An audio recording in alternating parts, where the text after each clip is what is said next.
নবী করিম সাল্লাল্লাহু আলাইহি সাল্লামকে স্বপ্নে দেখার ব্যাপারে উলামায়ে কেরামের দুইটা ব্যাখ্যা আছে। একটা ব্যাখ্যা হলো হাদিসে আসছে নবী সাল্লাল্লাহু আলাইহি সাল্লাম বলেছেন, কেউ যদি আমাকে স্বপ্নে দেখে তাহলে সে সঠিক দেখেছে, কারণ শয়তান আমার আকৃতি নকল করতে পারে না।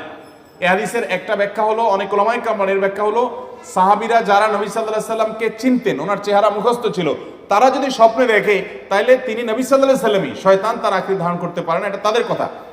আমরা যারা নবী সাল্লাল্লাহু আলাইহি সাল্লাম কেমন ছিলেন, তার চেহারা রূপ কেমন ছিল আমরা দেখি নাই, তো আমরা যদি স্বপ্ন দেখি সেটা নবী আলাইহিস সালামের চেহারাও হতে পারে, আবার অন্য কাউকে আমার নবী সাল্লাল্লাহু আলাইহি সাল্লাম মনে হতে পারে, সেইটাও হওয়ার সম্ভাবনা আছে। এটা এক শ্রেণীর ওলামাদের মত।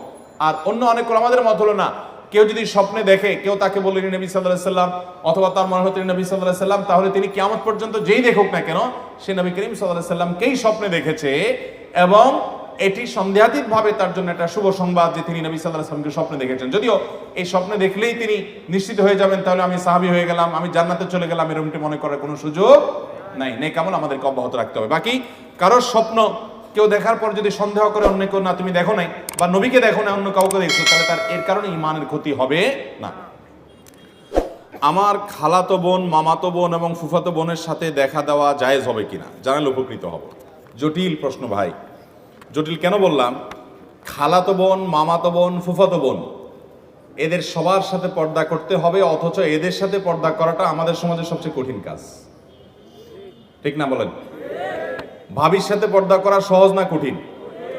অথচ ভাবির সাথে পর্দা করা লাগবে কি লাগবে না? আমাদের সমাজে ভাবি এবং দেবর সম্পর্কটা, এটাকে দেখানো হয় এক ধরনের খুনসুটি করার রাইট, অধিকার আছে এই টাইপের সম্পর্ক হিসাবে, ঠিক কিনা বলেন? এই জন্য দেবর ভাবির খুনসুটি নিয়ে অনেক আপনার গল্প, মুখরোচক কথা, অনেক কিছু আমাদের সমাজে প্রচলিত আছে। অথচ নবী করিম সাল্লাল্লাহু আলাইহি সাল্লাম এই সম্পর্ক সম্পর্কে বলেছেন এটা হলো মৃত্যুর মতো, একে অন্য থেকে মৃত্যুকে যেরকম মানুষ ভয় পায় এরকম সাবধান থাকবে, এখানে অনেক বেশি রিস্ক আছে ফিতনায় পতিত হওয়ার। এই জন্য এখানে পর্দা আরো বেশি কড়াকড়ি ভাবে করতে হবে। খালাতো বোন, মামাতো বোন, ফুফাতো বোন ছোট থাকলে তো ভিন্ন কথা, কিন্তু যখন তারা পর্দার আওতায় চলে আসবে তখন তাদের সাথে অবশ্যই পর্দা মেনটেন করতে হবে। পর্দা মেনটেন না করার কারণে তলে তলে কত গুনাহ, কত অপরাধ, কত জেনা, কত সম্পর্ক নষ্ট হচ্ছে, কত জটিল পরিস্থিতি তৈরি হচ্ছে, আমরা সেটা অনেকেই জানি না। বিধায় এই খালাতো বোন, মামাতো বোন, ফুফাতো বোনের সাথে পর্দা করতে হবে। ঠিক একই কথায় বোনদের ক্ষেত্রে প্রযোজ্য, তারা তাদের খালাতো ভাই, মামাতো ভাই, ফুফাতো ভাইদের সাথে, এবং এর সাথে চাচাতো ভাইও যোগ করেন, তাদের সাথেও পর্দা মেনটেন করতে হবে, এবং তাদের সাথে দেখা দেওয়া জায়েজ হবে না। এরপর প্রশ্ন হলো, আমার শারীরিক অক্ষমতার জন্য ভালোবেসে বিয়ে করতে চাই, কিন্তু বাবা মা রাজি নন। তারা যার সাথে বিয়ে করাতে চায় তাদের আমি ভরসা করতে পারছি না, আমি কি বাবা মার অমতে বিয়ে করতে পারবো?